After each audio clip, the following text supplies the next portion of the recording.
Pourquoi j'ai créé cet asso? C'est tout simplement pour venir en aide aux autres.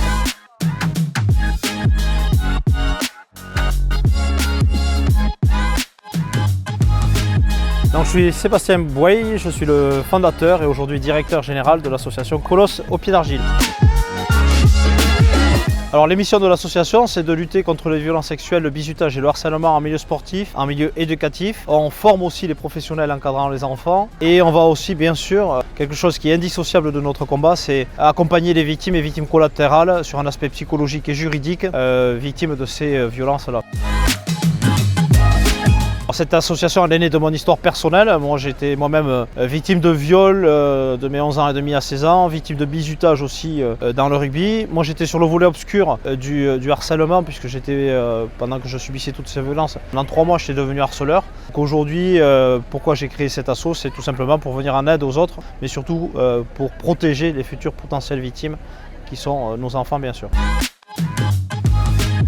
Alors en fait, dès que j'ai créé l'association, tout le monde me disait mais écris ton livre. Je n'avais honnêtement pas le temps et pas l'envie surtout. C'est une rencontre avec un journaliste, Thierry Vildary, et qui me dit ce livre, si tu veux, on le coécrit. Je dis allez, gaz comme on dit ici. Il est venu à la maison en plein été, on s'est posé au bord de la piscine, une petite bière, et là j'étais comme sur un divan chez la psy et en fait je racontais tout en détail. Il est sorti le jour où Emmanuel Macron nous confinait alors que j'étais sur le plateau de Quotidien pour faire la promo justement de ce livre. Et ensuite c'est la rencontre par le biais du rugby aussi où un producteur a été intéressé par l'adaptation de ce livre et aujourd'hui effectivement il cartonne mais l'essentiel était surtout que ce téléfilm rentre dans un maximum de foyers, mais surtout ce qu'il faut entendre c'est que le jour où il a été diffusé, le 119 a pris quasiment plus de 20% d'appels. Donc il est nécessaire, il est utile, il rend visible l'invisible et aujourd'hui bien sûr il traverse les frontières.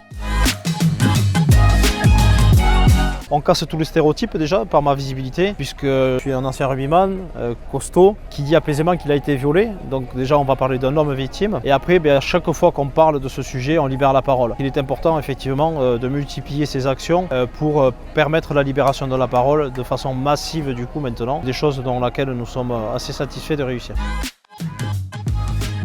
Alors, le bonheur personnel, moi, c'est une côte à l'os, partagée avec des amis, avec un bon verre. Sinon, le bonheur, c'est le sourire sur les enfants, c'est le sourire sur les gens. Comme je dis souvent, beaucoup d'associations donnent le sourire aux enfants. La nôtre évite qu'ils pleurent en silence et se détruisent un jour.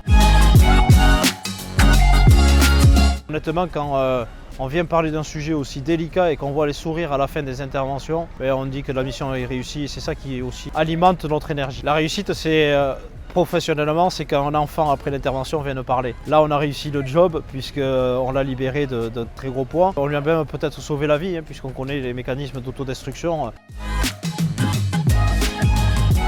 Ce qui m'anime au quotidien, c'est déjà profiter de ma famille, de ma femme et de mes enfants. Et ce qui m'anime aussi, c'est ce combat que j'ai imprégné maintenant dans le corps et qui progresse de jour en jour avec un développement exponentiel. Il y en a qui cherchent un sens dans leur métier, le nôtre il est tout trouvé. Après c'est chronophage, c'est assez difficile parce que c'est pas un sujet très joyeux, mais on arrive à le partager avec beaucoup d'humour, pas de la dérision mais beaucoup d'humour et tant mieux. Oui, le message c'est celui que je donne à chaque fin de mes interventions, c'est que malgré 5 années de viol subi, 18 années de silence et d'autodestruction, je suis la preuve qu'on peut s'en sortir, mais pour ça il faut parler. La honte doit changer de camp, on n'est pas coupable, on est victime.